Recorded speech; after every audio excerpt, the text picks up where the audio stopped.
ಅಹಂ ಬ್ರಹ್ಮಾಸ್ಮಿ, ನಾನು ಬ್ರಹ್ಮ, ನೀನೂ ಬ್ರಹ್ಮ. ಈ ಜಗತ್ತಲ್ಲಿನ ಸರ್ವ ಸೃಷ್ಟಿಯೂ ಬ್ರಹ್ಮನದ್ದೇ.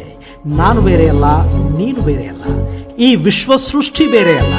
ಇಲ್ಲಿ ಬಣ್ಣ, ಜಾತಿ, ಮತ, ಪಂಥಗಳು ಇದೆಲ್ಲ ನಮ್ಮ ಭ್ರಮೆಯೇ ಹೊರತು ಇದ್ಯಾವೂ ನಿಜವಲ್ಲ.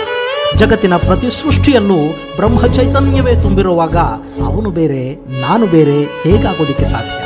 ಇಂಥದ್ದೊಂದು ಪ್ರಶ್ನೆಯ ಮೂಲಕ ಜಗತ್ತಿಗೆ ಅತ್ಯದ್ಭುತವಾದ ಏಕತ್ವವನ್ನು, ಜಾತಿ ಪಂಥಗಳನ್ನು ಮೀರಿದ ಸಮಾನತೆಯ ತತ್ವವನ್ನು ಬೋಧಿಸಿದ ಶಂಕರರು ಅಹಂ ಬ್ರಹ್ಮಾಸ್ಮಿ ಅನ್ನೋ ಅತ್ಯದ್ಭುತವಾದ ಮತ್ತು ಸರ್ವಕಾಲಿಕ ಸತ್ಯವನ್ನು ಜಗತ್ತಿಗೆ ಹೇಳುವ ಮೂಲಕ ಒಗ್ಗಟ್ಟಿನ ಮಂತ್ರವನ್ನು ಬೋಧಿಸಿದರು. ಈ ಜಗತ್ತಲ್ಲಿ ನಾನು ಬೇರೆ ಅಲ್ಲ, ಈ ಜಗತ್ತಿನ ಸೃಷ್ಟಿ ಬೇರೆ ಅಲ್ಲ.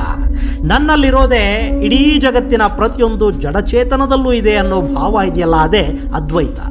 ನಾನು ಮತ್ತು ಈ ಜಗತ್ತು ಒಂದೇ ಧಾತುವಿನಿಂದ ಸೃಷ್ಟಿಯಾದ ಮೇಲೆ ನಾನು ಬೇರೆ, ಜಗತ್ತು ಬೇರೆ ಹೇಗಾಗೋದಿಕ್ಕೆ ಸಾಧ್ಯ? ನನ್ನಲ್ಲಿನ ಜೀವ, ನಿನ್ನಲ್ಲಿನ ಜೀವ ಎರಡು ಒಂದೇ ಆದಾಗ ನಾನು ಬೇರೆ, ನೀನು ಬೇರೆ ಹೇಗೆ? ನಾವಿಬ್ಬರು ಒಂದೇ ಅಂದಮೇಲೆ ಜಗಳ, ಭಿನ್ನಾಭಿಪ್ರಾಯಗಳು, ಮೇಲು ಕೀಳು ಅನ್ನೋ ಭೇದಗಳು, ಅಹಂಕಾರಗಳು ಇವೆಲ್ಲ ಇರೋದಕ್ಕೆ ಸಾಧ್ಯವೇ ಇಲ್ಲ.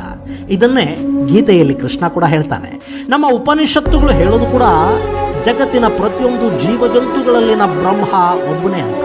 ಇದು ನಮಗೆ ಅರ್ಥ ಆಗಿಬಿಟ್ರೆ ನಮ್ಮಲ್ಲಿನ ಅಹಂಕಾರಕ್ಕೆ, ಈರ್ಷ್ಯೆಗೆ ಅವಕಾಶ ಇರೋದಿಲ್ಲ ಅಂತ ಹೇಳ್ತಾರೆ ಆದಿಶಂಕರಾಚಾರ್ಯರು. ಇನ್ನು ಧರ್ಮದ ಸಂರಕ್ಷಣೆ ಅಂತ ಬಂದಾಗ ಯಾರೋ ಬಂದು ನಮ್ಮನ್ನು ಕಾಪಾಡಬೇಕಾದ ಅಗತ್ಯ ಇಲ್ಲ. ನಾನೇ ಬ್ರಹ್ಮ. ಹಾಗಿದ್ದಾಗ ನನ್ನ ಸುತ್ತಲಿನ ಪರಿಸರವನ್ನ, ಜಗತ್ತನ್ನ, ಮನುಷ್ಯತ್ವವನ್ನ, ಸಮಾಜವನ್ನ ಕಾಪಾಡಬೇಕಾದ ಜವಾಬ್ದಾರಿ ಬ್ರಹ್ಮನಾದ ನನ್ನದೇ ಹೊರತು ಅದಕ್ಕಾಗಿ ಬೇರೆ ಯಾರೋ ಹುಟ್ಟಿ ಬರಬೇಕಿಲ್ಲ ಅಂತ ಹೇಳುವ ಮೂಲಕ ನಮ್ಮಲ್ಲಿ ಸಾಮಾಜಿಕ ಜವಾಬ್ದಾರಿಗೆ ಕೂಡ ಕಾರಣರಾಗ್ತಾರೆ ಆದಿಶಂಕರರು.